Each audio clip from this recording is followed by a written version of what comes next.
एक झुलसा हुआ परिदृश्य। एक धधकते सूरज के नीचे सारगों गांव मुरझा रहा है। उसकी फटी हुई धरती उसके निवासियों की निराशा को दर्शाती है। परिवार, उनके चेहरे दुख से उकेरे हुए, अपने घरों को छोड़ देते हैं। प्रत्येक कदम उनकी टूटी हुई उम्मीदों का प्रमाण है। एक विनम्र मिट्टी के घर के अंदर सुखलाल, रमा, मीरा और मोहन के साथ बैठे हैं। अनकहे डर का भार हवा में भर रहा है। सूखे का लगातार शिकंजा कसता जा रहा है, जिससे उनके थके हुए चेहरों पर अनिश्चितता की लंबी छाया पड़ रही है। सुखलाल के धुंधले घर के अंदर मिट्टी की दीवारों पर परछाइयां झिलमिलाती हैं, जो राम्मा की आंखों में अनिश्चितता को दर्शाती हैं। रमा की आवाज कांपती है, क्योंकि वह विनती करती है, हमें शहर जाना चाहिए। सुखलाल की दृढ़ दृष्टि विनम्र निवास पर घूमती है।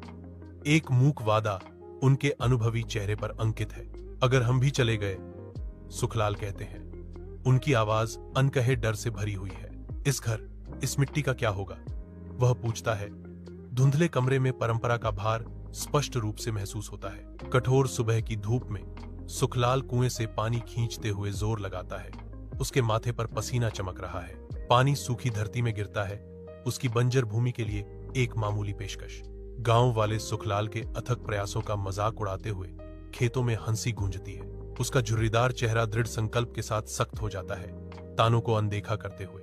पानी की हर बूंद उनके अटूट संकल्प का प्रमाण है। निराशा के खिलाफ एक मूक अवज्ञा। सुखलाल अड़ा रहता है। उसकी आत्मा अटूट है, क्योंकि वह प्यासी मिट्टी को सींचना जारी रखता है।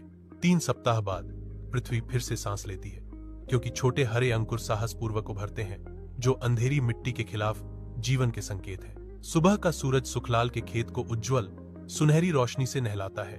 खेतों को आशा और प्रचुरता के वादे से रंग देता है। प्रत्येक अंकुर दृढ़ता का प्रमाण है, सपनों का प्रतीक है, जो आकाश तक पहुंचने के लिए पृथ्वी से गुजरते हैं। सुखलाल के मौसम के थपेड़ों से झुर्रियों वाले हाथ आगे बढ़ते हैं। उंगलियां धीरे से नाजुक पत्तियों को सहलाती हैं। उसकी भूमि पर एक मौन आशीर्वाद। सुखलाल के चेहरे पर विजयी मुस्कान छा जाती है। उसकी आंखें गर्व से चमक उठती हैं, क्योंकि वह प्रकृति के चमत्कार को होते हुए देखता है।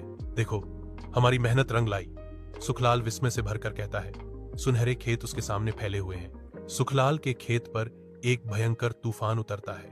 हवा खेतों में एक पिशाचिनी की तरह चीखती है। बारिश बिना रुके कहर बनकर बरस रही है, फसलों को तबाह कर रही है, कई किसानों की आजीविका छीन रही है। सुखलाल देखता है, उसका चेहरा चिंता से भरा हुआ है।